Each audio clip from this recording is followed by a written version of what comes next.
We turn our attention now to economic activity in South Africa as yet another survey has recorded a further moderation in economic activity. The BankservAfrica Economic Transaction Index is reporting a strain in the broader economy. This is due to the remaining effects of COVID-19, the recent KwaZulu-Natal floods, and overall slow economic growth despite the BETI increasing by 5.6% compared to the revised 5.0% recorded in June. Economist Elize Kruger joins us to unpack this reading. Thank you so much for your time, Elize. I think let's start by unpacking what exactly the BETI is telling us this time around. Good morning to Misang. Yes, the BETI has actually declined on a monthly basis for the second consecutive time. So it shows there's less economic activity. That is how we interpret the BETI, as it shows us the value of all debits and credits in the economy. So less activity on bank accounts to us would mean, overall less activity in the economy.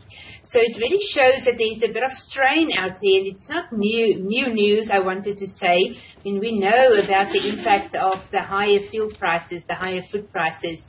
We've got rising interest rates. We've had load shedding quite intensely in July, which is the month that the BETI refers to here.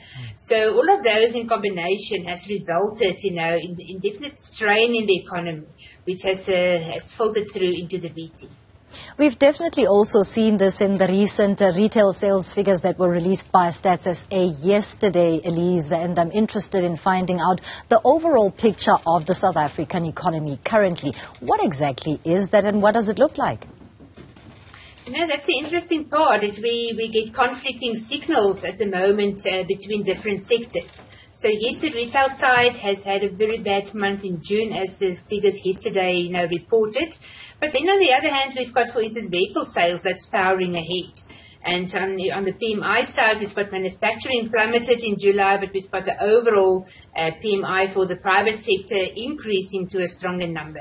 So what I sense in the economy is we've got the stop-start mode. In some sectors, there's a bit of momentum coming, and then on others, there's the brakes that's been hit again.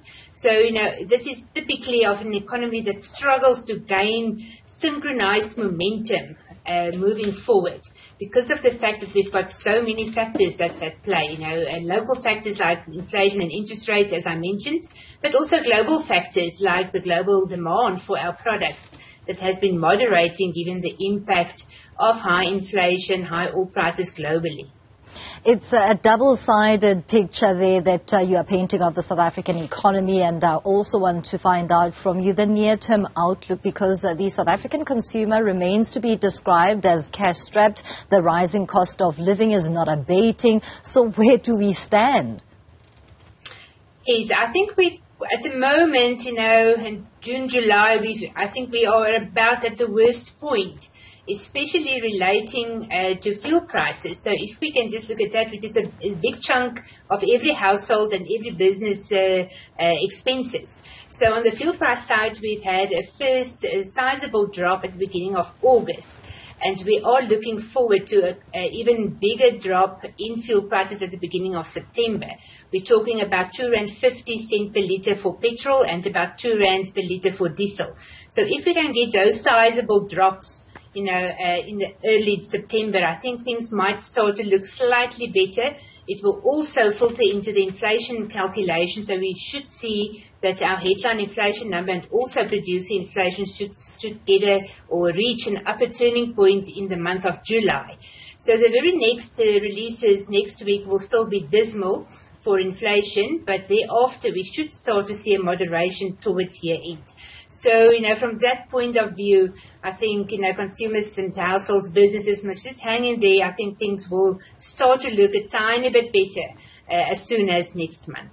Thank you so much for your time and insights. That's Economist Elize Kruger talking us through the BETI index that is highlighting the continued struggle in the South African economy.